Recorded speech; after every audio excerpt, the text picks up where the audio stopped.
Hallelujah. Thank you for this day. We give the Most High praise for all of you brothers and sisters participating. My name is Yahawashi.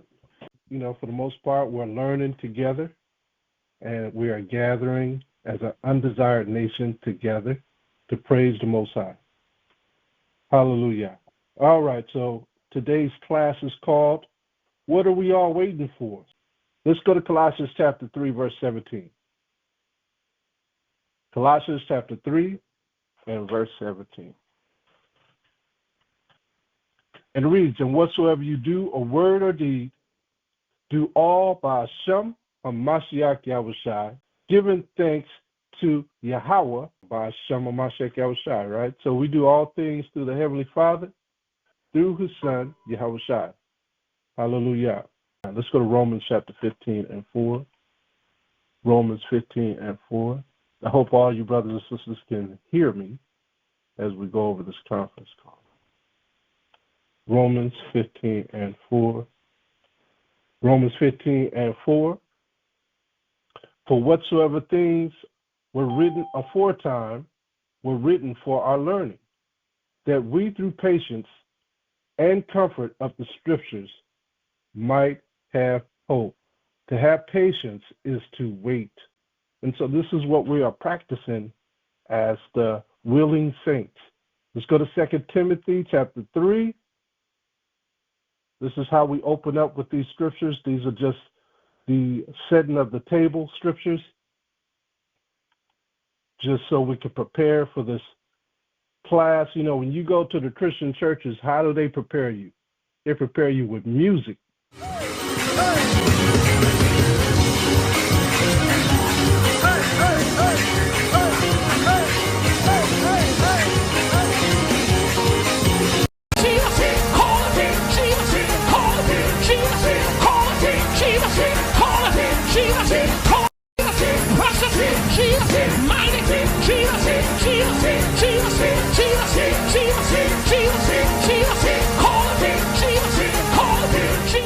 They got to open you up through the gospel music.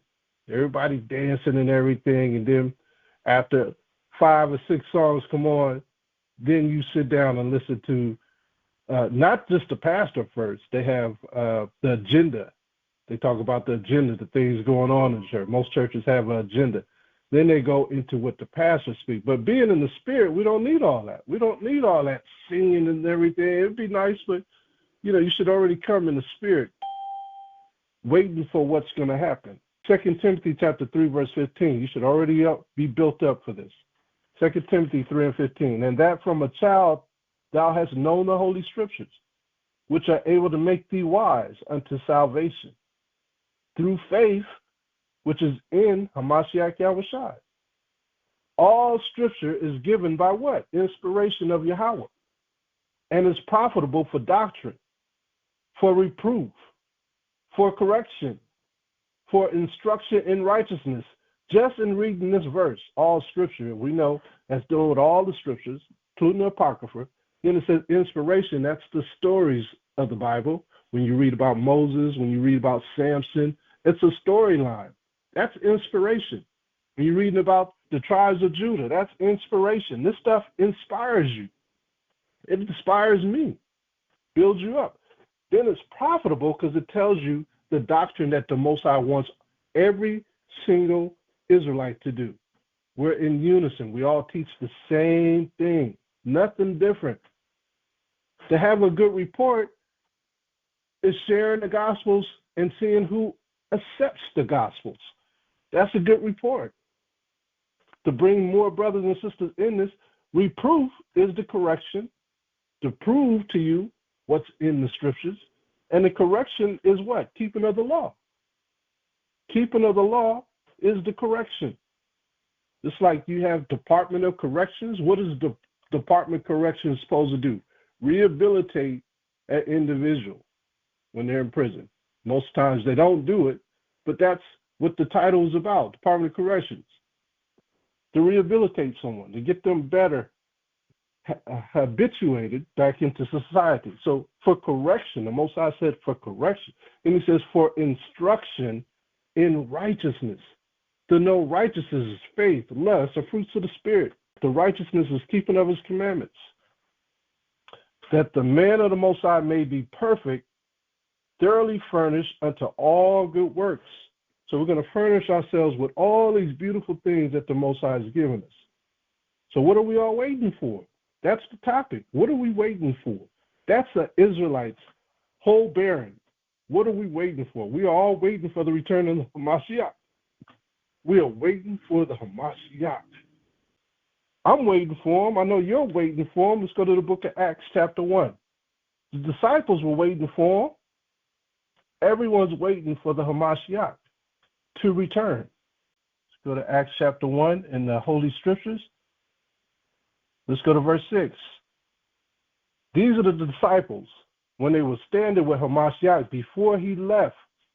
This was his going away party back to the kingdom of heaven in another dimension. Acts chapter 1, verse 6. And it reads, when they, therefore, were come together, just like we come together, they asked of him, saying, Hamashiach, will thou at this time restore again the kingdom to Yasharallah, Israel? And he said unto them, it is not for you to know the times or the seasons which the Father hath put in his own power. Remember in Ecclesiastes chapter 3, verse 1, it says the time for what? The time for different seasons, time to go to war, time to love. He said, it is not for you to know the times or the seasons which the Father hath put in his own power. But ye shall receive power. After that, the Holy Spirit is come upon you, and you shall be witnesses unto me both to Jerusalem, and in all Judea, and in Samaria, and unto the uttermost parts of the earth. That's us. We're in the uttermost parts of the earth.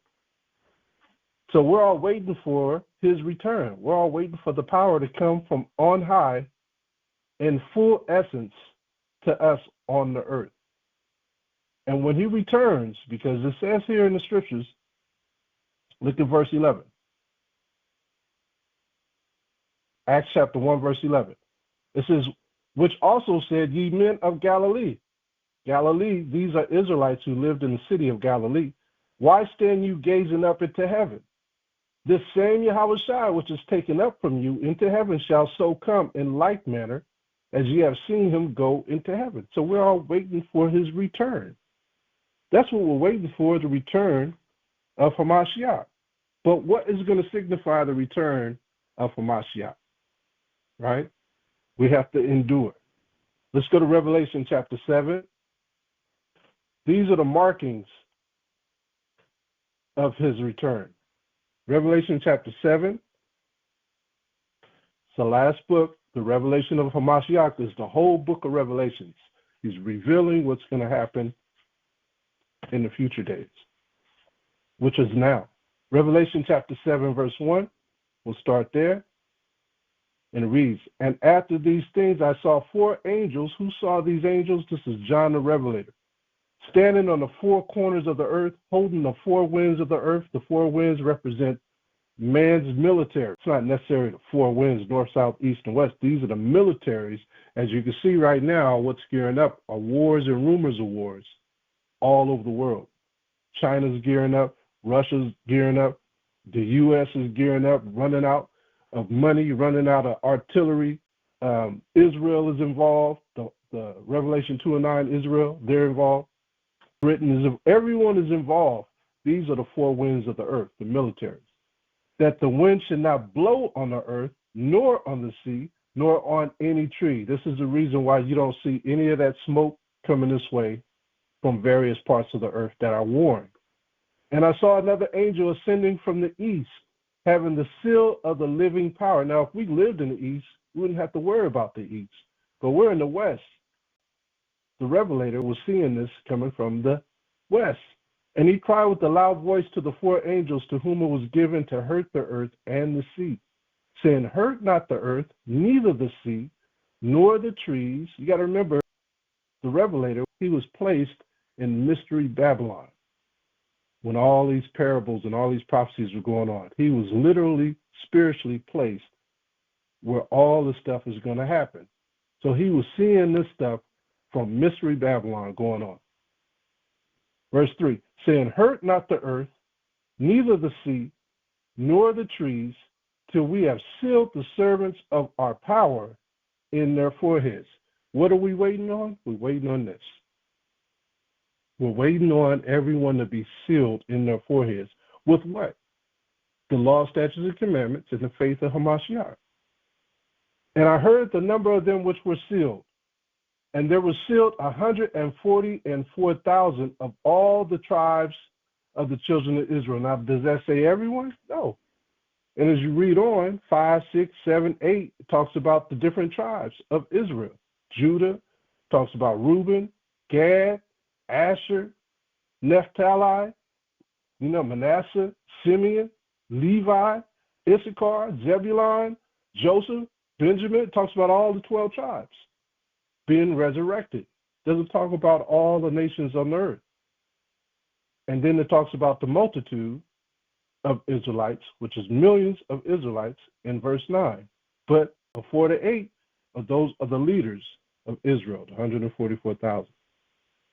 So waiting is part of this prophecy. We have to wait because the angels are waiting. Revelation 14 and 12, Revelation chapter 14 and verse 12. Revelation 14 and 12. Because if you read everything before this, you're going to see all the wars going on, the smoke and the torment. You're going to see all that going on before, the image of the beast. Revelation 14 and 12, here's the patience of the saints.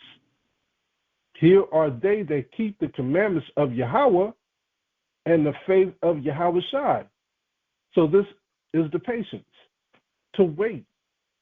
We have to wait, but we have to do something while waiting, which is keeping the law, statutes, and commandments. To have patience is to wait. All right, we're going to jump right into it. Let's go to 2 Maccabees in the Apocrypha. Our family heritage have always waited. We've always been patient, right? We are the patient saints. We've always been waiting. We're patient now. While we're seeing all this stuff going on in the news and the media, we're being patient. We're seeing our people being massacred and killed and destroyed, and investigations popping up to find out what happened, how we were killed by the heathen and the wicked. We're seeing all of this going on right now. We're being patient. Our people are very, very patient. We could take the kingdom now, but we'll be destroyed because we don't have all the power. And that's not in prophecy to take it right now. So we have to be patient. 2 Maccabees chapter 7. If you know the storyline, this is about the Greeks when they came into Jerusalem, and they plummeted the land of Israel. But there were the brother of the cloth, Judas Maccabees, and his sons. They were fighting against the heathen, and they eventually got caught up and captured. And the Greeks were trying to not only pollute them, he was trying to pollute all the saints, those who had the power of the Most High in them, because the 2/3 had already been polluted. They gave up quick. They started following the heathen. You read about that in the first chapter of Maccabees. But these are the saints, and this is why I want you to see this, because if we are patient saints, we have to see what the patient saints of that era did. If they could pollute the leaders of the saints, then they could pollute the rest of the saints who are not necessarily leaders that believe, right? So let's go to 2 Maccabees chapter 7, verse 28.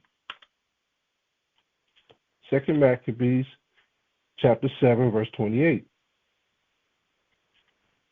And it reads, I beseech thee, my son. Now this is the mother of one of the leaders. I beseech thee, my son, look upon the heaven and the earth and all that is therein, and consider that Yahawaah made them of things that were not. Made who of things that were not? The heathen. And so was mankind made likewise. Fear not this tormentor, the Greeks, but being worthy of thy brethren, take thy death.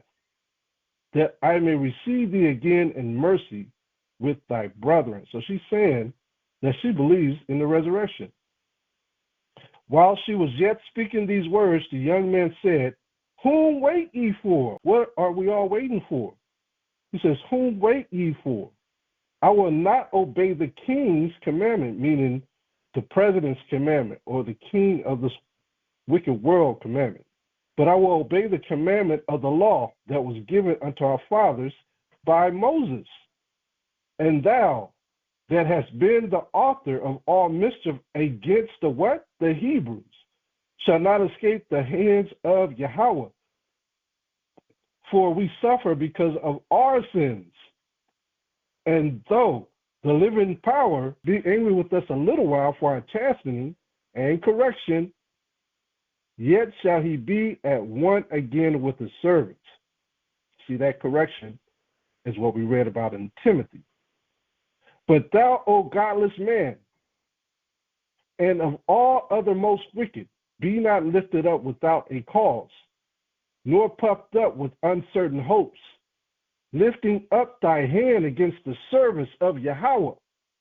For thou hast not yet escaped the judgment of almighty power, who seeth all things. For our brethren, who are brethren, he's going to tell you, who now have suffered a short pain, that's us, are dead under Yahawah's covenant of everlasting life. But thou, through the judgment of Yahawah, shall receive just punishment for thy pride. But I, as my brethren, offer up my body and life for the laws of our fathers, Abraham, Isaac, and Jacob, beseeching Yahawah that he would speedily be merciful unto our nation. Our is a possessor, like we say, our Father which art in heaven. So our nation are the 12 tribes of Israel. And that thou, by torments and plagues, mayest confess that he alone is the power, and that in me and my brethren, the wrath of the Almighty, which is justly brought upon our nation, may cease. Our forefathers believed in a resurrection. You see, this is before Yahawashi came on the scene. They knew they were coming back. Look at verse 9 in the same chapter. 2 Maccabees chapter 7, verse 9. Look at this. This is another brother that got killed. He said, because it was 7 of them. He said, and when he was at the last gasp, he said, thou like a fury takest us out of this present life, but the King of the world shall raise us up, who have died for his laws, unto everlasting life. See that? So they knew of a resurrection. Drop down to the next brother in verse 14. This is the next brother. This is a younger brother. He had a little bit more lip than the other brother. Remember, Yahawashi didn't say nothing when he got crucified. He was like a sheep going to a shearer, didn't even raise his voice. But these Maccabees brothers, they was talking smack going out. 2 Maccabees chapter 7, verse 14. So when he was ready to die, he said thus, it is good being put to death by men, to look for hope from Yahawah, to be raised up again by him. As for thee, talking about the heathen, thou shalt have no resurrection of life. See that? So he threw out a stone at the thief, at the crook, at the wicked, because he knew that we were coming back. Isn't that something? Let's go to Matthew chapter 10. Let's look at a precept, Matthew 10. So these brothers did not fear death. You think you could not fear death when it comes? They didn't fear death. They feared Yahawah. Matthew 10 and 28. This is something that we have that the rest of the world don't have. I wish that brother Nolan that got killed by those Edomites knew this power. I pray that he had some understanding. He was naked amongst them heathens. Naked as in sin. They took advantage of him. Matthew chapter 10, verse 28. And fear not them which kill the body, but are not able to kill the soul, but rather fear him which is able to destroy both soul and body in hell, in destruction. So who could do that? Only the Most High. We put all our faith in the Most High. As long as we know where we stand, they can't take our soul away. They might subject us to eat pork like they did the Maccabean brothers to break the Most High's laws. But guess what? The Most High ain't stupid. He see what they're trying to do to us. He knows that these people are going to try to do things under dire straits to try to get you to fall. But the Most High see it. Remember with Yahawashi, they tried to give him a sponge that was spiked with some kind of liquor to help him deal with the pain when he was on the tree. He denied it. He didn't even want it. They was trying to pollute his spirit. You got to understand with the heathen. That even comes to like the dietary law. They will try to spike your food. They do things. You can't even see these cooks in the background, what they do.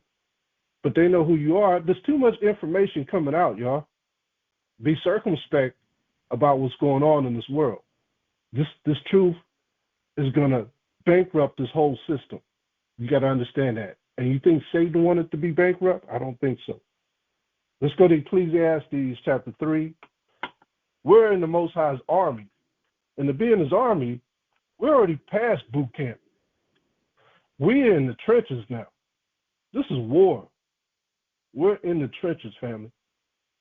If you don't know how to fight, you better learn how to fight. How are you going to fight? With these scriptures and being circumspect of your surroundings.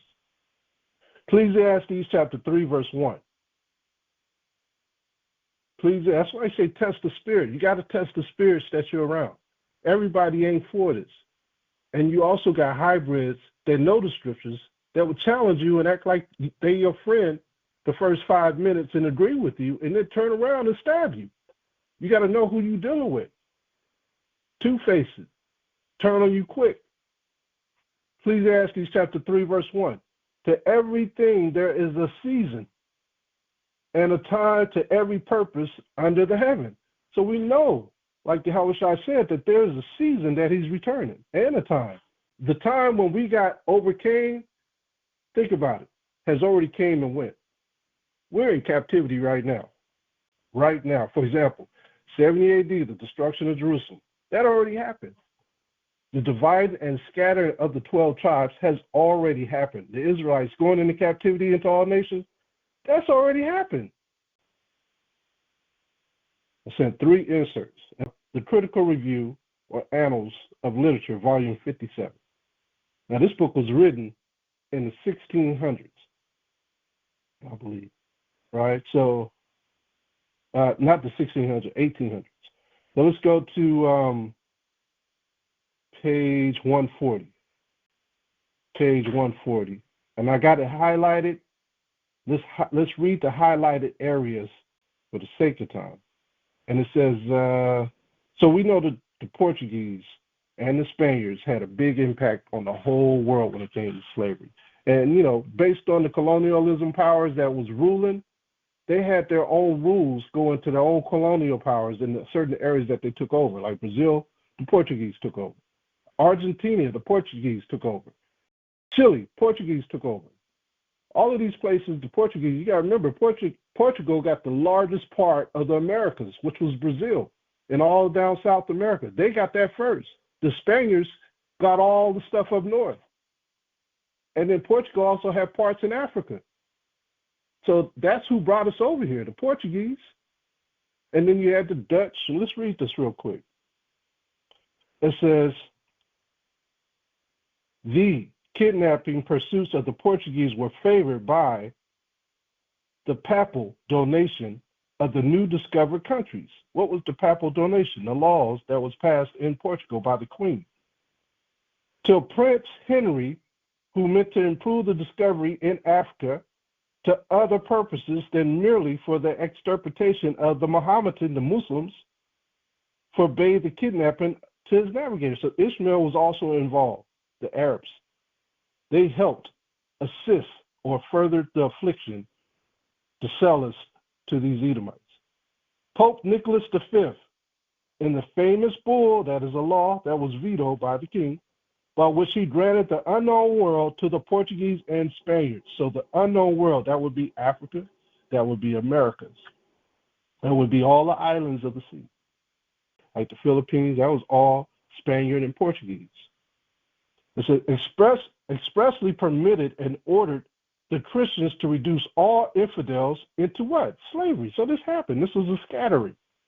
And order zealously executed by both these nations. So these two nations had the biggest impact in slavery in the history of the world. Imagine that. In the meanwhile, the Portuguese were advancing nearer and nearer to the countries abounding in gold and discovered in the progress of their navigation many useful and valuable articles of trade. See that? So they took us into captivity, all those who were in these lands. Portuguese. They were kidnapping, they were destroying, pillaging, they were doing all types of stuff, raping. Jump down to another highlighted version. It says, since it has been carried on by Europeans, now it labels the Portuguese, Spaniards, and all the Europeans together in one bowl, which are the Edomites. This slave trade has undergone but few changes. In other words, the slave trade continued to go on, even to this day. It says it's still carried on within its ancient limits along the seacoast, though it now reaches farther up into the inland countries of Africa. Now you see it in the inland countries of Africa to this day. And the same articles of trade which had already been imported by the Arabs are still eagerly fought for by the Negroes, or sought for by the Negroes. So the Arabs, they've been listed here. They've been listed here as what? As an enemy. They are listed here as the enemy with the enemies. Only the number of European traders and settlements has greatly increased, and the Portuguese have lost their monopoly on the coast. Rockefeller had a monopoly on oil in every state in America. How do you get a monopoly on all the oil in the states of America? But you had to be a tyrant. The Portuguese were tyrants. They ruled everything. They had a monopoly on the world. The Portuguese. You got to really think about this. Professor Senegal or Springle devised the history of the Negro trade carried on by Christians into two principal periods. The first from 1443 to 1645, so that's South America, North America, and Africa. And the second from 1645 to the present times. The first period in the time of its increase, during which that's when all of us was dumbed down, didn't know what was going on. It says during which not only in founders the Portuguese, but the English, the Dutch, and the French dealt in Negro slaves. So we got all the enemies in this contract. Most High showing us who did it. Though chiefly for the use of consumption of the Spaniards, they had an enormous appetite for slavery. And the sugar to tobacco plantations in the Brazils. During the latter period, four nations were obliged to share that trade with the Swedes. So the Swedes, they're in this contract too. So now we see that they're also involved. It says the Danes, the Brandenburgs, the North Americans, and since 1778 with the Spaniards. So all of this happened. You can read the rest on your own. The rest talks about us being Jews. If you jump down to that other highlighted version, it talks about us being black Portuguese Jews. Okay, we were Jews in Africa in slavery. So that's why I said the time has already came and went of us being scattered, being put into captivity into all nations. The wicked are ruling the world. And it's going right along with prophecy right now as we speak. So what's next? What are we all waiting for, right? So we have waited so long in patience, which is in captivity. The Most High will not forget us. He's not going to forget his prize, who is Jacob. He knows where we are amongst the heathen. Let's go to Psalms chapter 17 and verse 8. Psalms chapter 17 and verse 8. It reads, keep me as the apple of thy eye. That's what Jacob is. Hide me under the shadow of thy wings from the wicked that oppress me, from the deadly enemies. We have more than one, and we read about that in the Papal Bull. That's in that book that I just shared with you. Who compass me about. They are enclosed in their own fat. They have made so much money that they are blinded by the money and look at us as slaves to this day. With their mouth, they speak proudly. They have now compassed us in our steps. They have set their eyes bowing down to the earth. Right? So they look down on everyone of color. They look down on. You wonder why racism is so bad today. Because these are the children. They've been taught this stuff from one generation to the next. They look down on us because of what their forefathers did, put us in captivity. They will never stop looking that way at us. They will always have residual income through land, through oil, through gas, through all these different fashions of wealth. They will always get it first. They have ways to watch us as well in every way. They got cameras. They got listening devices. They use our phones. They use Alexa. They use TVs. They use drones. They got snitches, right? Some of you work with snitches. So they see everything that we do. They recognize that, when you look at the past, when 9/11 happened, we all say that was an inside job. Well, it was an inside job because immediately after the buildings went down, George Bush Jr. vetoed a law, and that law was called the Patriot Act. That Patriot Act opened up Pandora's box, so to speak, where we were being tracked and we will be watched.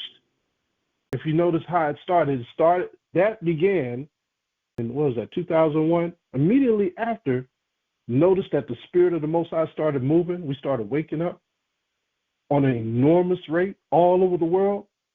Our people started to wake up at an iconic rate. And look at us now. This is 20 years after 9/11, 20-some years after 9/11. Look at all the people that are woke, and look at all these different vices and inventions that track us. You can't tell me this just didn't happen the way it did. You got to pay attention to the signs. They're all over the place. Look at Micah chapter 5 and 7. The Most High is watching too. He sees it all. This ain't just a coinkydink that this happened. This is all prophecy. The Most High setting this thing up. Everything is perfect timing. Micah chapter 5 and 7. Look at what it says. It says, and the remnant of Jacob shall be in the midst of many people, as a dew from the Most High. That's how we are in these different nations. As the showers upon the grass, that tarrieth not for man, nor waileth for the sons of men, or nor waiteth for the sons of men. We're not waiting for any of these men to catch up to us with the truth. The Most High told us specifically that this book is for the 12 tribes of Israel. We're not waiting for any other nations to come along and get this. We're moving full steam ahead. Verse 8, and the remnant of Jacob shall be among the Gentiles. That's where we're scattered to. In the midst of many people. Look at how the Most High says, as a lion among the beasts. That's how we are in these lands. As a lion among the beasts of the forest. As a young lion among the flocks of the sheep. Who, if he go through, both treadeth down and teareth in pieces, and none can deliver. And that's how the rest of the nations feel when we walk through. They get a little nervous. So let's go to Psalms chapter 17 and verse 12. Yeah, we like lions walking through these parts of the land because, for one, everybody look down on us. For two, everybody knows where we all came from. They all know that we're the people of the slavery trade. And they know that we are the people who lost our land based on the conquistadors coming over here. They know who we are. Psalms chapter 17, and let's go to verse 12. It reads, like as a lion that is greedy of his prey, and as it were a young lion lurking in secret places. Arise, O power, disappoint him, cast him down, deliver my soul from these wicked people, which is thy sword. So at one time, the Most High categorized Esau, the Portuguese, the Danes, so much, the Denmark people, right? The British, the Spaniards. He considered them his sword. Why did he consider them the sword? Because we were breaking his law, statutes, and commandments. In the book of Judith, there's a verse in the book of Judith that talks about what happens to us when we disobey his law. Well, the whole Bible does, but I like the way Judith presents it in the Apocrypha. You have your Apocrypha. Go to Judith chapter 5, verse 17. This is why it's important for our people to keep these laws, statutes, and commandments. And whilst they sin, not before their power, they prospered, because the Most High that hateth iniquity was with them. So if we don't sin, if we didn't sin before the Most High prospered us. Look at verse 18. But when they departed from the way which he appointed them, which is keeping the laws, they were destroyed in many battles very sore, and were led captives into a land that was not theirs. And the temple of their power was cast to the ground, and their cities were taken by the enemies. Notice all our cities that we had in this whole earth were taken from us. We had cities in Jerusalem, and we had cities in West Africa, kingdoms in West Africa. We had cities here in America, right? When we didn't keep the Most High's laws, we got pillaged. We got destroyed. And the Most High's telling you the formula right there. When we kept his laws, we prospered. When we didn't, he allowed the enemies to come in and take not only us out, but take our cities away from us. So that's a good example to learn. So what will we all like? What are we working for? Or what are we waiting for? We're waiting for HAMASHAYACH to come and return. So if we keep his law, statutes, and commandments to the utmost, the Most High will take care of us. Let's go back to Psalm 17 and 13. Let's read down to 15. It says, Arise, O power, disappoint him, cast him down, deliver my soul from the wicked, which is thy sword. So the wicked is considered the sword of the Most High when we're doing wickedness, right? From men which are thy hands. So he's telling you now what the sword is, men. O power, from men of the world. He's telling you now that the men of the world are his sword when we don't follow his commandments, which have their portion in this life. We wonder why they have all the riches. It's because we broke the commandments. And whose belly thou fillest with thy hidden treasure. They are full of children. So all our hidden treasure are with them. We don't see any of it. What happened to the Aztecs' treasure? What happened to the Incas' treasure? The Mayans' treasure? What happened to the Igbos' treasure? What happened to all our people's treasures? It's gone. No, it's not gone. It's in some museum somewhere that they have. They are full of children and leave the rest of their substance to their base. So their children inherit the riches that they stole from us. Psalm 17 and 15. As for me, I will behold thy face in righteousness. Righteousness is Deuteronomy 6 and 25, keeping of the commandments. I shall be satisfied when I awake, resurrection, with thy likeness. See that? So this is King David saying he's going to be resurrected again in the likeness of who? HAMASHAYACH. 1 John chapter 3, verse 1. Let's see what the likeness is like. Let's see if it's described in the scriptures. Remember, anything that says 1 John, 2 John, 3 John, those are letters. Right? The Gospel of John is called that. The Gospel of John, that's a book. But everything else, 1 Peter is a letter. 1 Timothy, letter. 1 John chapter 3, verse 1. Behold, what manner of love the Father hath bestowed upon us, that we should be called the sons of what? Yahawah. Therefore the world knoweth us not. They don't know us. That's why we're not being broadcast all over the world. We're underground right now, because it knew him not. And the blessing of underground information is we've had examples of that in the hip-hop era. We've had examples of that during the Renaissance time of the jazz period. We've always had examples of what underground meant. It meant that our people still got the message when the world did not get the message. Underground hip-hop, our people got the message. We were able to listen to Public Enemy when it wasn't even being played on the radio. We were hearing all this fantastic music before it even hit the regular sound, public sound waves. And people wanted to see what we were listening to. Even with clothes, our fashion, same thing. It's always underground first, and then it comes out to the world because everybody want to know what we're doing. So we are different from the rest of the world. And the same thing with this truth is the same way. It's underground. 1 John chapter 3, verse 2.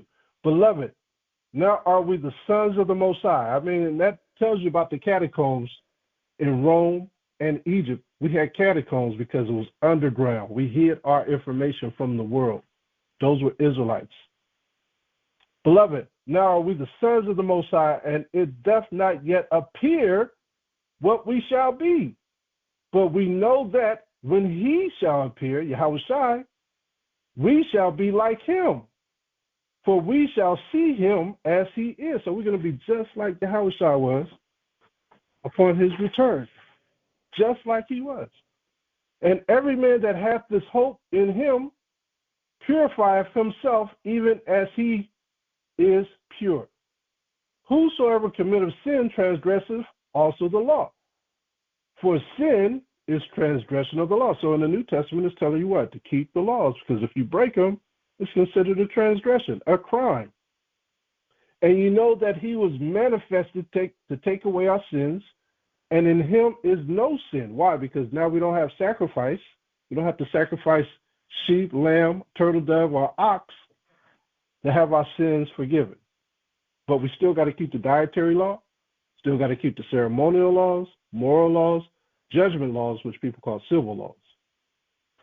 Verse 5, and you know that he was manifested to take away our sins, and in him is no sin. Whosoever abideth in him sinneth not. Whosoever sinneth hath not seen him, neither known him. That's the rest of the world. They don't know the Father. They don't know the Son. So you cannot be like him if you practice any kind of sin. There's no way you could do it.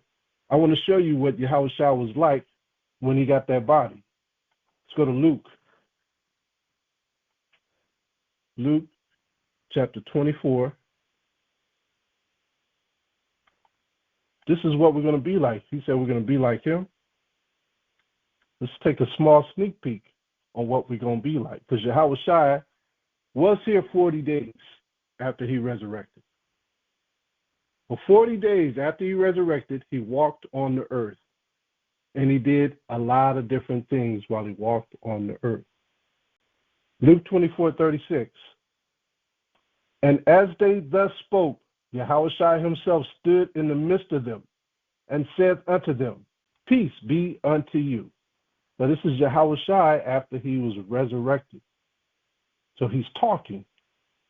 But they were terrified and affrighted and supposed that they had seen a spirit. So there was two men that saw Yahawashi and they got terrified. And he said unto them, Why are you troubled? And why do thoughts arise in your heart? So not only did he see them terrified, but he's able to see their thoughts in their minds. He can read their minds. You're going to have the ability to read minds. Behold, my hands and my feet, that it is I myself. Handle me and see, for a spirit have not flesh and bones. He couldn't just be a spirit if he got a body. He got more than just spirit. He has flesh and bones, as you see me have. So he's going to be just like he was when he left. That's how we're going to be. We're going to be the same way. And when he had thus spoken, he showed them his hands and his feet. Look at that. Jump over to verse 13.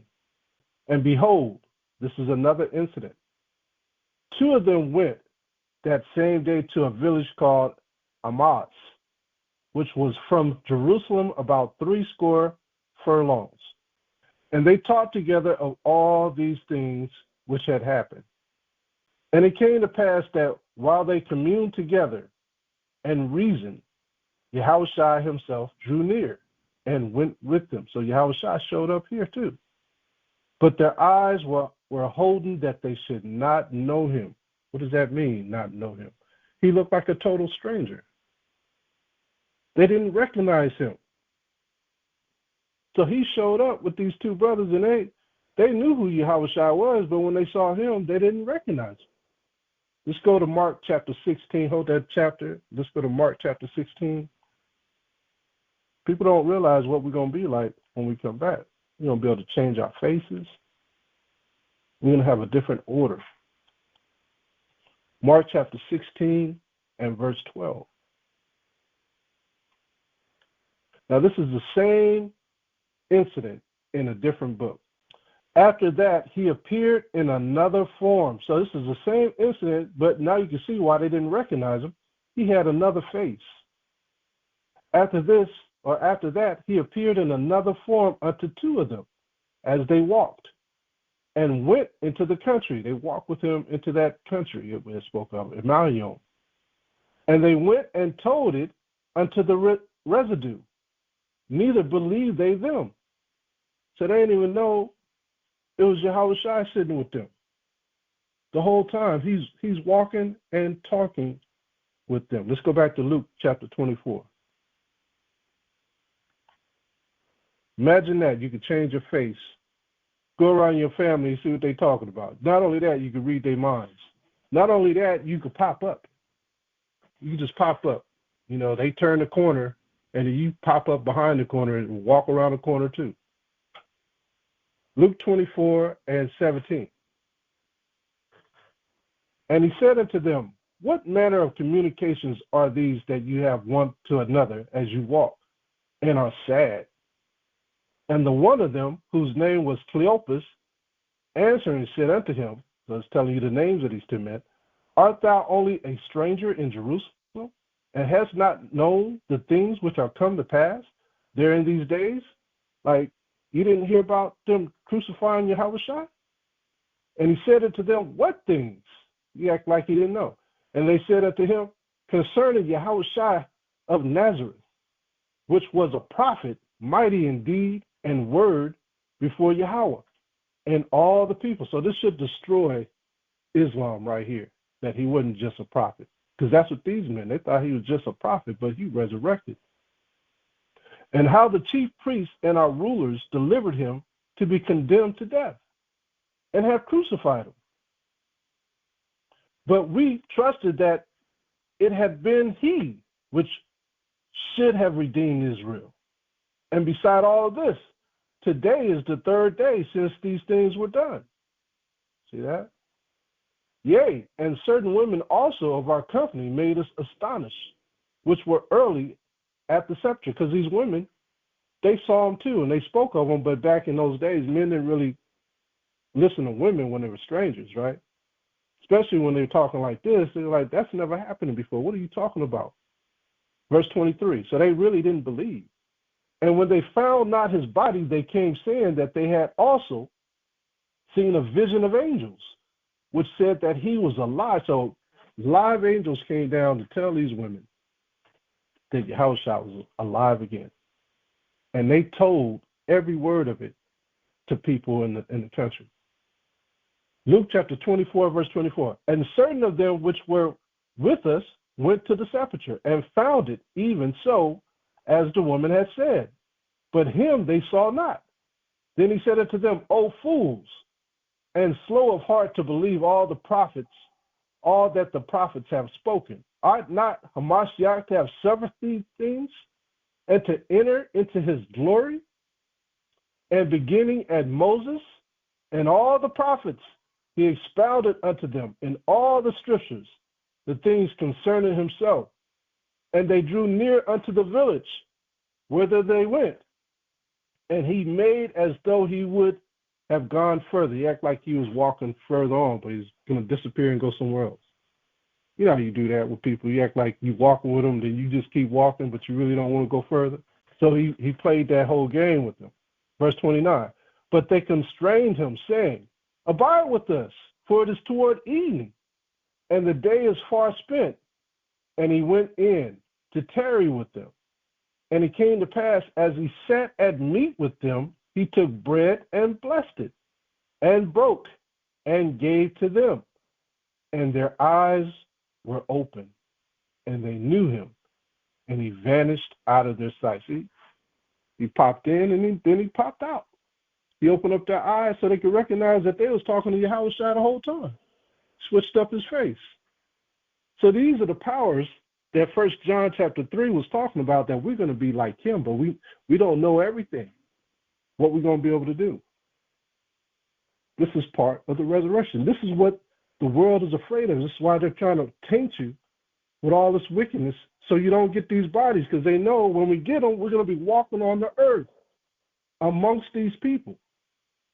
They don't want you to get this. I'm going to also talk about a mystery, right? Let's go to 1 John chapter 3. 1 John chapter 3, verse 7. Little children, let no man deceive you. He that doeth righteousness is righteousness, even as he is righteousness. Let's find out what that righteousness is again. Let's go to Deuteronomy 6:25. What is righteousness? Deuteronomy 6:25. Deuteronomy chapter 6:25. What is righteousness? And it shall be our righteousness if we observe to do all these commandments before the Most High our power, as he hath commanded us. So now we know what the righteousness is keeping of his commandments. Let's go back to 1 John chapter 3 and verse 8. He that committeth sin is of the devil, for the devil sinneth from the beginning. For this purpose the Son of Yahawash was manifested, that he might destroy the works of the devil, of the deceitful one. Whosoever is born of Yahawash doth not commit sin, for his seed remaineth in him, and he cannot sin, because he is born of Yahawash. Read verse 10, and we'll stop here on this verse. Let's go to the next precept. In this, the children of Yahawash are manifest. So in order for us to manifest and change, like the Maccabees brothers knew, like the disciples know now, we have to know as well. In this, the children of the Most High are manifest, and the children of the devil. There's a difference between us. Whosoever doeth not righteousness is not of Yahawash. You should be able to recognize the fruits right away. Neither he that loveth not his brother. And you see that sometimes the Most High allow you to see the end of our fellow brethren who don't walk in the light. And it's for you as an example to wake up and not be like that person. But a lot of our people still want to be like these people. So what is righteousness again? Deuteronomy 6:25. If we keep his commandments. Let's go to Psalms 119 and 142. Psalms 119, verse 142. Should know this by heart. What is righteousness again? Thy righteousness is an everlasting righteousness. And what is the truth? And thy law is the truth. That's the truth. So we have to practice the commandments, rehearse the commandments to the best of your ability. Are you going to be able to get it absolutely right? A lot of us will not be able to get it absolutely right, but you have to rehearse it until you try and get it right. Let's go to Proverbs chapter 10 and verse 30. Proverbs 10 and verse 30. This is what's going to happen when you practice, when you rehearse the righteous laws. It reads, Proverbs chapter 10, verse 30. The righteous shall never be removed. See that? You'll never be removed. But the wicked shall not inhabit the earth. So when you keep the laws, you have an opportunity to be resurrected. You'll never be moved out of the way. The Most High will always pay attention to you. You will always be the apple of his heart, of his eye. He won't let no evil fall upon you unless it's to see how much you love him to get through the affliction. Remember, Satan, there's always a game going on in heaven. Satan is always challenging the heavens that be. to see what the servants really can handle and what they really can take. So just pray that you don't come up on that list. But if we're Israelites and we keep the laws, statutes, commandments, it's going to happen. You're going to be challenged. You're going to be challenged. So this is what we are all waiting for, the return of Hamashiach. But we have to continue to wait, and we have to also build. Like the servants who received the talents in the book of Luke, that is a measuring stick of what you're going to receive. Let's go to Luke chapter 19. Luke 19. Now this is a parable that Yahawashi gave to the disciples when it comes to building to get into the kingdom, right? You have to continue to build, continue to tell people who we are, continue to tell people to keep the law, statutes, commandments. You got to continue to tell them. Luke 19:16. Then came the first, saying, Hamashiach, thy pound have gained 10 pounds. So if you gain in the kingdom, the Most High is going to show you what you're going to get. Verse 17. And he said unto him, well, thou good servant, because thou hast been faithful in a very little, have thou authority over 10 cities. So he's going to give this faithful servant 10 cities. This is on earth. And the second came, saying, Hamashiach, thy pound have gained 5 pounds. And he said likewise to him, be thou also over 5 cities. See that? But the one who didn't build lost everything. In John, so remember, Lazarus was raised. He was raised from the dead, right? Back into his natural body. But Lazarus had to do some work in order to believe what Yahawashi was saying. He had to teach that too. I mean, in order for him to even be resurrected, he had to believe in Hamashiach. By saying that, he spread that word to his family. He spread that word to the rest of his people. And this is one of the reasons why Yahawashi used Lazarus as an example. When you build, the Most High will raise you up. You can read about Lazarus in John chapter 11. We went over that about 3 weeks ago, maybe a month ago, about how the Most High used Yahawashi to raise up Lazarus from the dead as an example that the resurrection is real. But Lazarus, when he was raised, what was he raised up in? Was he raised up in his resurrected body? No, he was not raised up in his resurrected body. The resurrected body is immortal. Lazarus was raised up in what? In his natural body. It was a mortal, natural body and not an immortal body, because if it was an immortal body, that would defy all the prophecies of the future that's coming. All the gifts that we're supposed to get, it would defy it. So Yahawashi was smart enough to ask for Lazarus just to be raised up in his natural body. In other words, it didn't mean that he was going to live forever in that natural body that he was raised up. He was probably going to just play out that 70 years, or by the way of strength, 100 years, 70, by the way of strength of believing in the Most High, possibly 100, 120. So he was just going to play out that. But if he had a mortal body, he'll live as long as Adam or as long as Methuselah. Let's go to John chapter 12, verse 9. Methuselah lived to be 969 years old. But Lazarus would have never received that in the body that he was raised up in.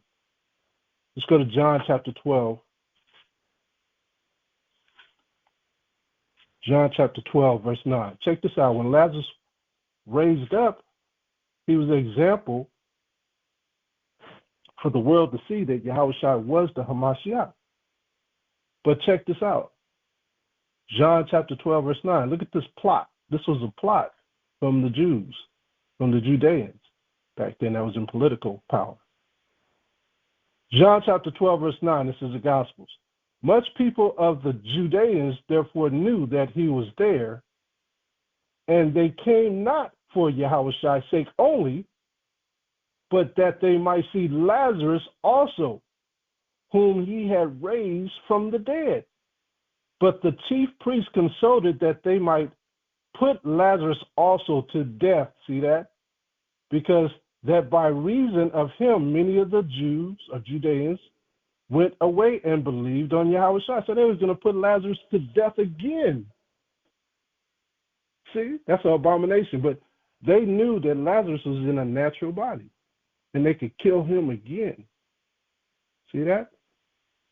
So that should raise up some eyebrows, and you should think a little bit like, okay, what kind of body was that he got then? He just got raised up from the dead in his natural state. But it happened again with other deceased Israelites in the Gospels.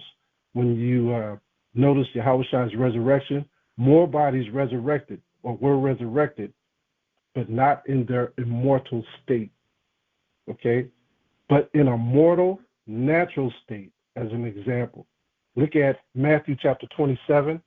A lot of people don't understand this parable, but these people were raised from the dead. Matthew chapter 27, verse 50.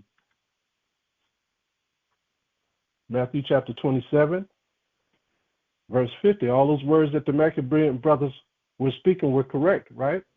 Remember, he said, you will not receive resurrection. He's talking to the king of the Greeks. Matthew chapter 27, verse 50. Yahawashi, when he had cried again with a loud voice, yielded up the spirit.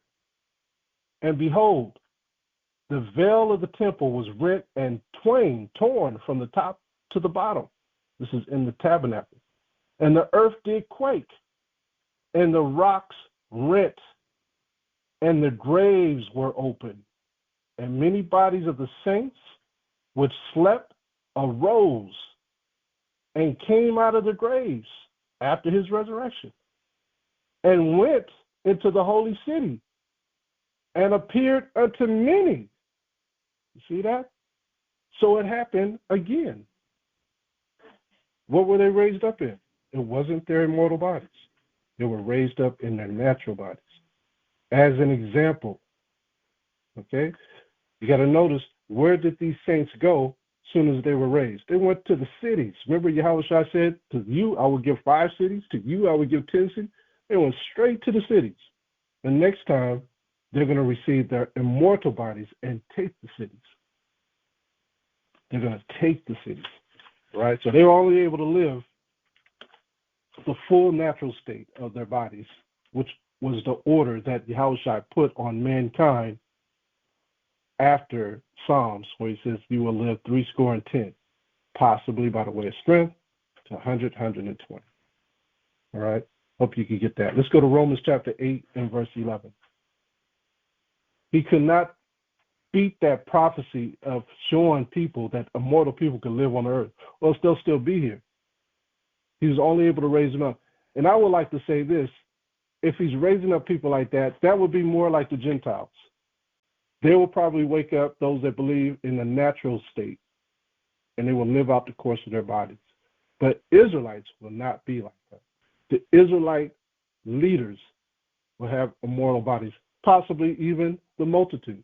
But some of those will probably receive these natural bodies based on the fact of how much they know, because, you know, you're born on a lower state. Like, for example, we went over the 70 that followed Yahawashi last week, and they left after he gave a parable.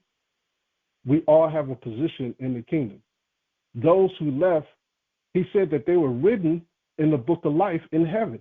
They're not going to be on a high position. They'll be on a lower level. Leave the 7 now. Let me keep going. Romans chapter 8 and verse 11. Remember, we have to rule over the Gentiles in the next kingdom. Romans chapter 8 and verse 11. But if the spirit of him that raised up Yahawashi from the dead dwell in you, he that raised up HAMASHAYACH from the dead shall also quicken your mortal bodies by his spirit that dwelleth in you. Therefore, brethren, we are debtors, not to the flesh, to live after the flesh. For if you live after the flesh, you shall die. But if you through the spirit do mortify the deeds of the body, you shall live. In other words, control yourself. In order to get immortality, immortality is not an automatic thing like Christianity believes. It's not automatic. It's earned through obedience. It's earned through endurance and faithfulness. But it's not automatic. Some people think, oh, well, I believe in Christ, I'm going to raise again. It's not an automatic thing. Immortality is conditional. It comes with conditions. We have conditions, which is keeping the law, statutes, commandments. It's reserved for those who live accordingly to the Most High's laws and who live according to his faith and endure through the trials of life. That's what it's all about. Okay, they don't teach that in Christianity. Let's go to 2 Ezra chapter 7 in the Apocrypha. 2 Ezra chapter 7, verse 49. You gotta earn this. This is something that just doesn't fall in your lap. 2 Ezra in the Apocrypha, chapter 7, verse 49. But the resurrection is real. There's different levels, though. Remember, he said some of them are going to go in chains that are brought into that world. 2 Ezra chapter 7, verse 49. For what profit is it unto us if there be promised us an immortal time, whereas we have done the works that bring death? If we do the works that bring evil and death, if we do wickedness our whole lives on this earth, what's even a possibility of us getting into the kingdom? We're not going to get into the kingdom. There's an immortal heaven set up on this earth, but you are not going to inherit that if you're doing wickedness. Look at verse 50. And that there is promised us an everlasting hope, whereas ourselves, being most wicked, are made vain. What's the point if you're not practicing or rehearsing the laws? It's not for you to even talk about that you're going to go into the kingdom. I'll read that again. And that there is promised us an everlasting hope. Yeah, the Most High promised the Israelites an everlasting hope, but if you're not keeping the commandments, it's not promised to you. Whereas ourselves, being most wicked, are made vain. Verse 51. And that there are laid up for us dwellings of health and safety, whereas we have lived wickedly. You're not going to be benefited with health and safety if you were living wickedly. Verse 52, and that the glory of the Most High is kept to defend them which have led a weary life, whereas we have walked in the most wicked ways of all. He said in Judah, he's not going to protect you if you keep not his laws. Verse 53, and that there should be shown a paradise whose fruit endureth forever, wherein is security and medicine, since we shall not enter into it. What's the point of being wicked if you're not going to enter into the kingdom?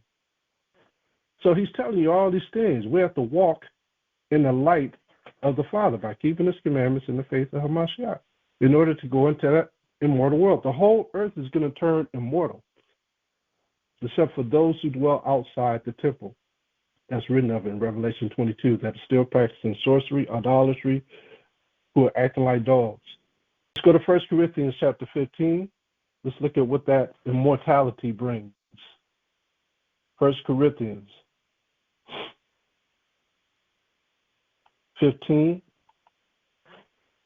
and verse 40. Because we want to be like him, right? That's what we're waiting for. 1 Corinthians chapter 15 and verse 40.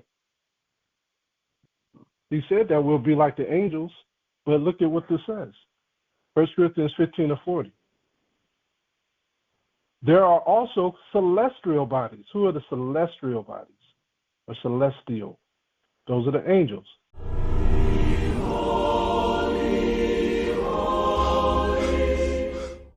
And bodies terrestrial. Who are the terrestrial? Those are the earthly bodies, those who are born here on the earth. But the glory of the celestial is one, and the glory of the terrestrial is another. Those two bodies cannot make babies together. It won't happen. Made totally different. The terrestrial has 7 organs. The celestial may not even have 7 organs. We have a reproductive system. They may not have a reproductive system built the way we have. And you can see that with animals on the earth. Each one is made different. Cows are made different than horses. Horses are made different than lions. Chemistry of them are made up differently. 1 Corinthians chapter 15, verse 41. There is one glory of the sun, and another glory of the moon, and another glory of the stars. Moses talks about that in Genesis chapter 1. For one star differ from another star in glory. So also is the resurrection of the dead. It is sown in corruption. It is raised in incorruption. Right? It is sown in dishonor. It is raised in glory. It is sown in weakness. It is raised in power. We were weak in this kingdom, but in the next kingdom, if we honor the Most High, we'll be raised in power. It is sown a natural body. It is raised a spiritual body. There is a natural body, and there is a spiritual body. See that? What did Yahawashi receive? He received a spiritual body. When Lazarus and those who resurrected, they received a natural body into another natural body, because the prophecy had to be fulfilled through Yahawashi first. Now the order is that afterwards. We're going to raise into a spiritual body, those that believe. Verse 45, and so it is written, the first man Adam was made a living soul. The last Adam was made a quickening spirit. See that? We're going to be made a quickening spirit. Howbeit that was not first which is spiritual, but that which is natural, and afterward that which is spiritual. Why didn't the spiritual come before the natural? You can do the math on that. The first man is of the earth, which is the soil that you see. That's why we got to take vitamins, right? We're trying to replenish our bodies. We got to stand out there in the sun, get vitamin D3. We got to eat vegetables. We got to eat protein. We got to eat meat, right? The first man is of the earth, earthy. The second man is the HAMASHAYACH from heaven. As is the earthy, such are they also that are earthy. And as is the heavenly, such are they also that are heavenly. And as we have borne the image of the earthy, we shall also bear the image of the heavenly. This is going to be the resurrection. Let's look at the mystery of the resurrection. Let's go to verse 50, and let's read down to 54. This is the mystery of the resurrection. Now this I say, brethren, that flesh and blood cannot inherit the kingdom of the Most High, neither doth corruption inherit incorruption. Behold, I show you a mystery. We shall not all sleep, but we shall all be changed. Talks about that in Thessalonians. We'll read about that in a second. In a moment, in the twinkling of an eye, you wonder if the Most High is going to have a big old drawn-out court. You're going to stand in front of Yahawashi, that which is the judgment seat, but it ain't going to be drawn out. He already got your whole case worked up just like that. You already know what you done did. He could solve the problem in less than a twinkling of an eye. How about that? Remember, one day with the Most High is 1,000 years. Imagine what a twinkling of an eye is. It says, in a moment, in the twinkling of an eye, at the last trump, for the trumpet shall sound, and the dead shall be raised incorruptible, and we shall be changed.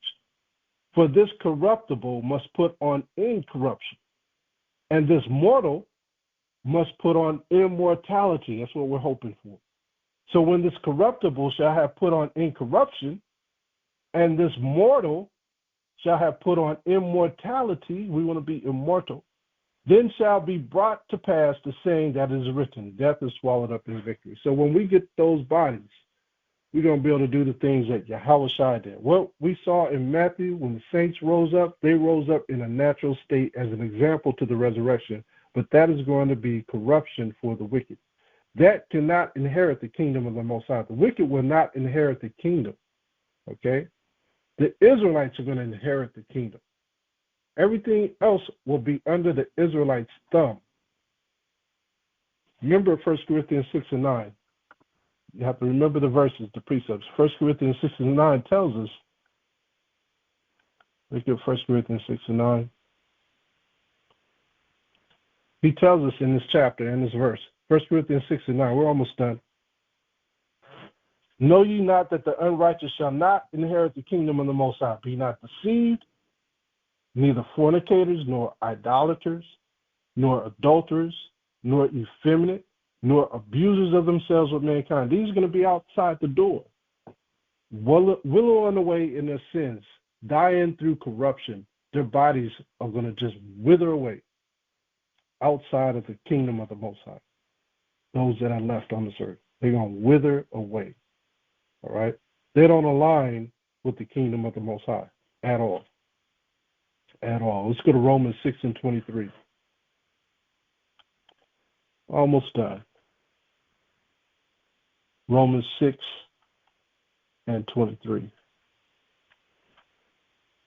Romans 6 and 23. He tells us here, for the wages of sin is what? Death. There's wages to be paid. Just like you pay attention to the truth, when you do wickedness, you're adding up your wages. You're working hourly to commit sin. But the gift of the Most High is eternal life through Yahawashi HAMASHAYACH, our power. Wisdom of Solomon, chapter 2, in the Apocrypha. And let's go to verse 22.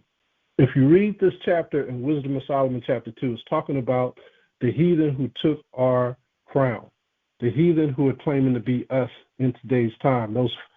The Edomites who are reigning over us, this is what it's talking about. But at the end of the chapter, it's talking about what happens to us. Verse 22, Wisdom of Solomon 2 and 22. As for the mysteries of Yahawah, they knew them not, talking about the heathen. Neither hoped they for the wages of righteousness. We heard about the mysteries already twice in this class. Neither hoped they for the wages of righteousness. So there were wages of sin, and now you're saying wages of righteousness, meaning you're paying for your interest into the kingdom. It's a wage. It's a work. Nor discern a reward for blameless souls. For Yahawah created man to be what? Immortal. And made him to be an image of his own eternity. Nevertheless, through envy of Satan came death into the world. And they that do hold of his side do find it. You hold of the wages of sin, you're going to find death. That's your reward. You got to understand. You got to look at it as a reward or retirement. You work for evil, your end payment, your retirement is death. But you do righteousness, your end retirement is benefits. Chapter 3. But the souls of the righteous are in the hand of the Most High, that there shall no torment touch them. In the sight of the unwise, all these people, when we keep in the commandments, they think that we're stupid. They think we don't know nothing. They think that there's nothing ahead of. I remember we were teaching in camp. We were in Berkeley, downtown Berkeley. And I was standing there teaching, and this Moabite, he was all dressed up and everything. He saw me teaching, and when I finished, he said, man, can I pull you to the side? He said, I got a question. So I went over to him, and I talked to him. He says, you know what, man? He says, you're smart, man. He said, but I tell you something. If you stop holding that Bible, I could teach you how to do finances, and you'll probably do really well in finances. Now I'm looking at this dude like, man, what you're telling me is just something that's going to disappear. I'm teaching you life, which the Moabite could even get something from that, even though he's not an Israelite. But he's thinking that what we're doing is wickedness, and that what we're doing is not going to amount to anything because he's part of this world. But that's how they see you. I'll start at verse 2. In the sight of the unwise, they seem to die. They think that we're dying, doing what we're doing. And their departure is taken for misery. And they're going from us to be utter destruction. But they are in peace. For though they be punished in the sight of men, yet is their hope full of what? Immortality. So we strive to do what's right. Let's read down to 9 because there's so much good information in here. As gold in the furnace have he tried them and received them as a burnt offering. And in the time, that's our sacrifice. We sacrifice our bodies, right? So we're considered a burnt offering for the Most High. And in the time of their visitation, they shall shine like Yahawashi and run to and fro like sparks among the stubble. We're going to be popping up here. This is why in Obadiah, the Most High calls Esau will be for stubble. He won't have these bodies. But the Israelites, Jacob and Joseph, will be aflame, will be popping up, going to and fro like sparks amongst the stubble. On top of the Esau's world, we're going to destroy it. Verse 8, they shall judge the nations, see that? And have dominion over the people, and their power shall reign forever. They that put their trust in him shall understand the truth, and such as be faithful in love shall abide with him. For grace and mercy is to who? His saints. Those are the 12 tribes of Israel. And he have care for his elect. Who are the elect? 144,000. So it's telling you right here the same thing Revelation chapter 7 was saying. There's an elect, 144,000, and then there's the small election, which is the rest of the nation, the multitude of Israel. Hallelujah. Now, let's go to 1 Thessalonians. This is what Paul was telling everyone. 1 Thessalonians chapter 4 and verse 16. 1 Thessalonians chapter 4, verse 16. If you want to see Esau for stubble, you can go to Obadiah chapter 1, verse 16, all the way to verse 18. Tells you that Esau will be for stubble. And that lineup with Esau being for stubble is in Psalms 83 and 6. It talks about all those who come after Esau, they too will be for stubble. Psalms 83 and 6 talks about the line of our enemies who follow Esau. Starts out with Esau, starts then with Ishmael, then it goes into Moab, Ammon, then it goes into these false Jews who are claiming to be us, the Amalekites, on down to the Hamites.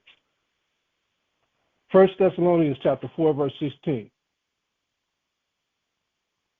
It reads, for the HAMASHAYACH himself shall descend from heaven with a shout, with the voice of an archangel, and with the trump of YAHAWAH, and the dead in HAMASHAYACH shall rise first. Then we, which are alive and remain, shall be caught up together with them in the clouds. So those of us who are living when this happened, that are not necessarily dead, still walking on the earth, we're going to be caught up with them to meet the Most High in the air. And so shall we ever be with HAMASHAYACH. We're going to go to Jerusalem. That's what it means to be caught up in the air, in the clouds. Mount Zion is above the clouds. So we have to understand that. That's why we have to come. That's why it says in the next verse, comfort one another with these words. You got to understand the dynamics of this. But these are the saints who are living to be changed quickly. We know that it's the whole duty of our makeup. Revelation, let's go to Revelation 2 and 25. Revelation 2 and 25. Revelation 2 and 25, he's going to tell you again here, wait. This is what we're waiting for. Revelation 2 and 25, but that which ye have already hold fast till I come. Whatever he's giving you in the truth, hold it. There may be more that you have not learned yet, but the little bit that you have, hold on to it. Don't let it go. Don't start doing wickedness. Don't go back into the world. But that which ye have already hold fast till I come. Wait.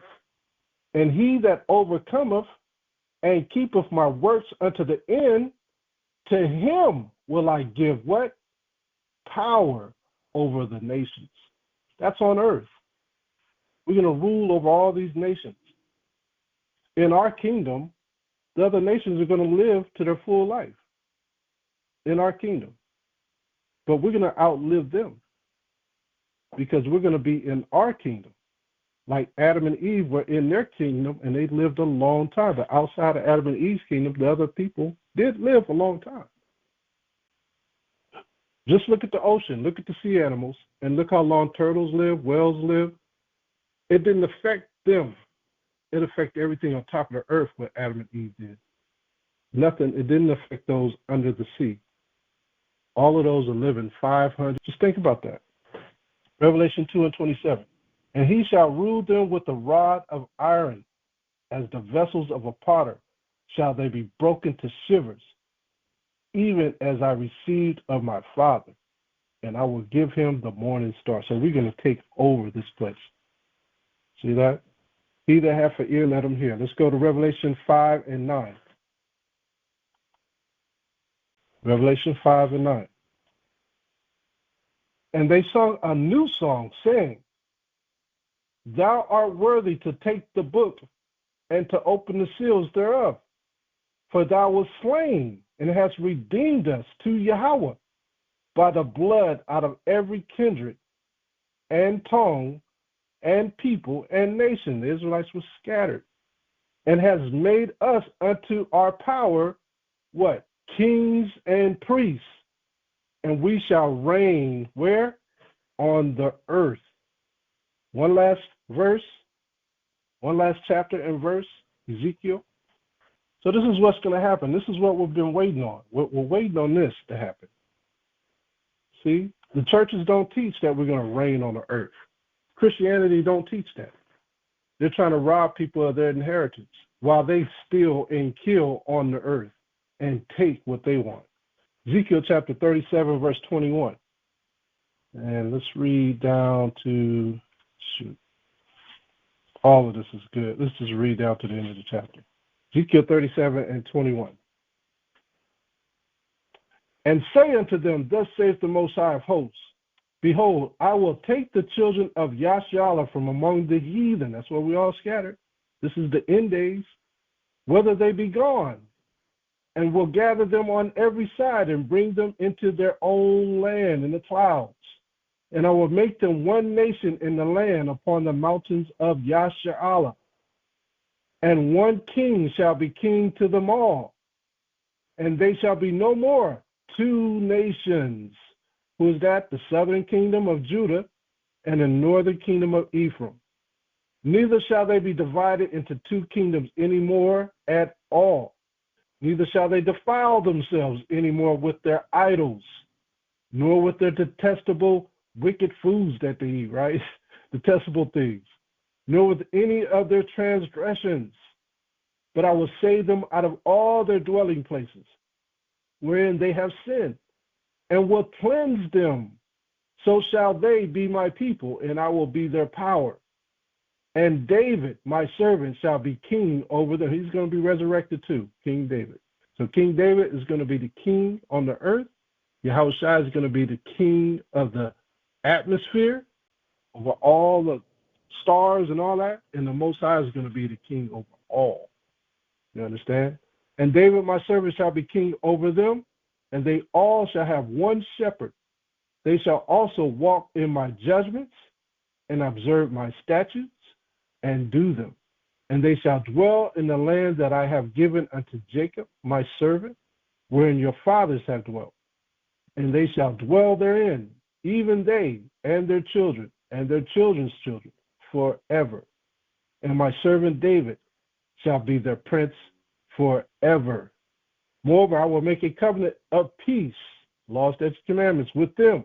It shall be an everlasting covenant with them, the 12 tribes of Israel. And I will place them and multiply them, and will set my sanctuary in the midst of them forevermore. My tabernacle also shall be with who? The Israelites. Yea, I will be their power, and they shall be my people. And the heathen, can't forget the heathen, shall know that the Most High do sanctify within Israel. So the heathen are going to be living on the earth. And they're going to be living long lives. It's just not going to be that long. When my sanctuary shall be in the midst of them forevermore. See that? So what are we waiting for? We're waiting for immortality. We're waiting for the return of HAMASHAYACH Yahawashi. We're waiting for our kingdom to come. I pray that this class was a blessing to you brothers and sisters, and you were able to get something from it. I give all praise to the Most High, Yahawaah, Bahasham, HAMASHAYACH Yahawashi, and all praise to the Most High and the family that are here. The word of the Lord of hosts. I took you from the pastures and from following the sheep to be prince over my people Israel. I have been with you wherever you have gone and have destroyed all the enemies in your path. I will make you a great name among the great ones of the earth. I will assign a place for my people in Israel. There I will plant them, and they shall dwell in their own land.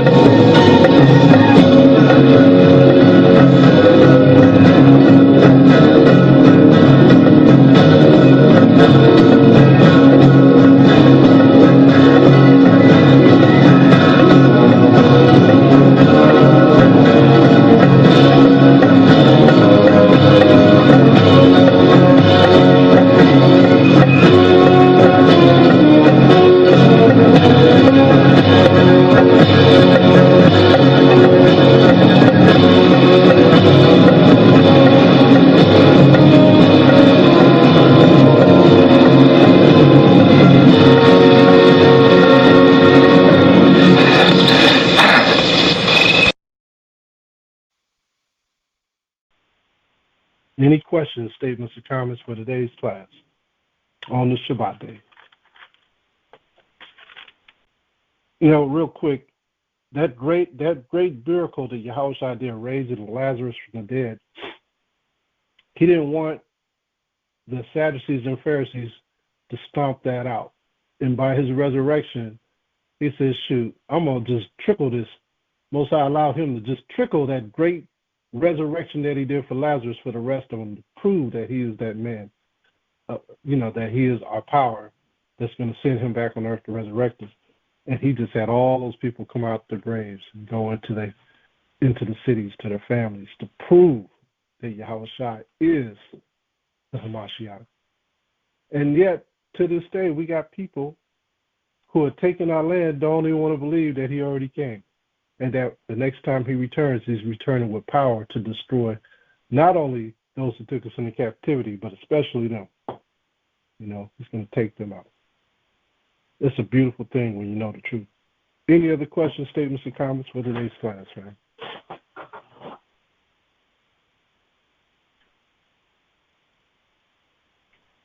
Shalom and Shabbat Shalom. Yeah. All praises to the Most High, Yahawah, through his son, Yahawashi, for letting us gather together and having his spirit upon us and having it upon you to bring out this lesson that we can benefit from it. And you hit it on a lot of things, and what are we waiting for was definitely an appropriate title, because we are waiting, and you brought out all those patience scriptures, the patience of the saints and the patience that we have to exercise after giving thanks for waking up every morning. And we all also have to look at, the patience that we got to endure through that day. And, it's just like it keeps happening day after day after day. So it's just good to have these scriptures that you brought out, and it lets us know exactly what we're waiting for. And I like that scripture you brought out in 2nd Ezra, chapter 7, when it all seemed to be asking questions. That was 2nd Ezra, chapter 7. You started verse 49, and you went down, and each verse poses a question, and that it's like, what profit is it,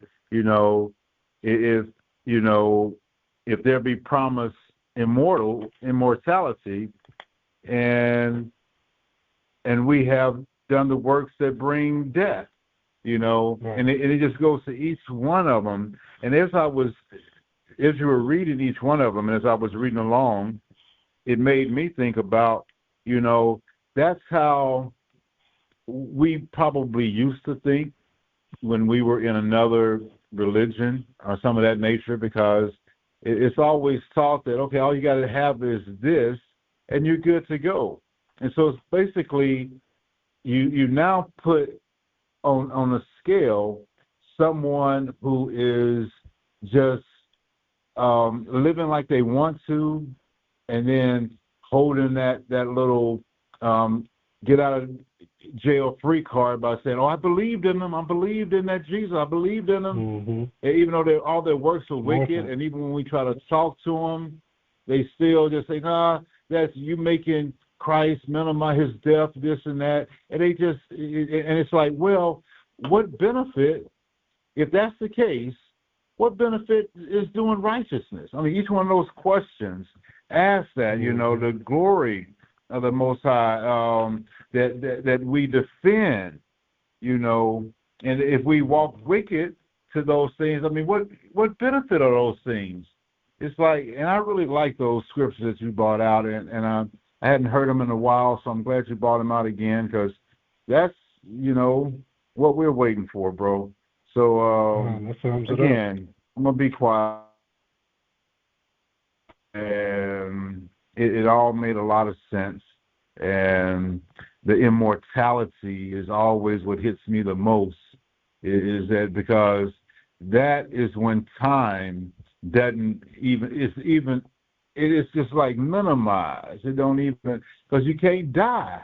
if you're immortal, so what difference does time, man? Only there to mark time. Only, okay, remember when this happened, remember we did this, remember we, you know, that's all it's for. It has nothing to do with you trying to hurry up and trying to do something before your time is gone and you're in the grave, you know, like we're faced with now. Immortality, man, that's a serious benefit. Out of all the 401k benefits, all the job employment benefits, that immortality one, man, can't nothing come close to that one. So that's what I'm waiting for. Are there, and thank you for that comment. I appreciate that. Are there any other questions, statements, or comments? Go ahead. And just real quick on that, that was, like you had brought out before, that was the Most High's original plan. So it's not like something freaky or something. That's what the plan was originally, you know. So that's right. And his word is not going to go out and not come back to him like he purposed. So it was purposed that way. So that's all I want to say on that. I'm be quiet this time. No, you're on point, man. That is exactly right. It was originally given to us that way. We just didn't have the spiritual bodies, you know, the way that Yahawashi has it, you know, and maybe that gives us the incentive to do even more better, because we're going to get a body that Adam didn't even have. How about that? So that's a blessing. But he would have got that immortal body had he eaten of the fruit of tree of life. That's what I was thinking about. I think he would have had, because that's why. Yeah. And Hamashiach always comes, you know, he is the living water. I mean, that's that living water. Like you were saying, he didn't have what Hamashiach had because he, you know, I don't know why he didn't do it. He got to see. Well, I'm gonna tell you something, and I'm only gonna say this because this is what I've read in the scriptures and my thoughts. I'm gonna just put this out there. If we know Satan likes to imitate so much, he loves to imitate, and he likes to intrigue your eye more than anything that you could possibly. If he had to reach for something, and he had his hand in it, he would make it kind of like when you saw. If you ever watched Indiana Jones and the Temple of Doom, you ever watched that movie where he goes into this vault and he has to select the cup, and he selects the cup that's not intriguing. The woman selects the cup that's glittering and with gold, and she selects that one, and it takes him down. Versus Yahawashi's cup was a carpenter's cup, and it was made out of wood, and it wasn't so appealing. That may have been the same thing Adam was dealing with, because Satan was behind it. And dealing with Eve was the one who selected that fruit. It was appealing to the eye. So, and to the ear. So, yeah, they failed their first test. But I believe it was probably a setup like that. You know,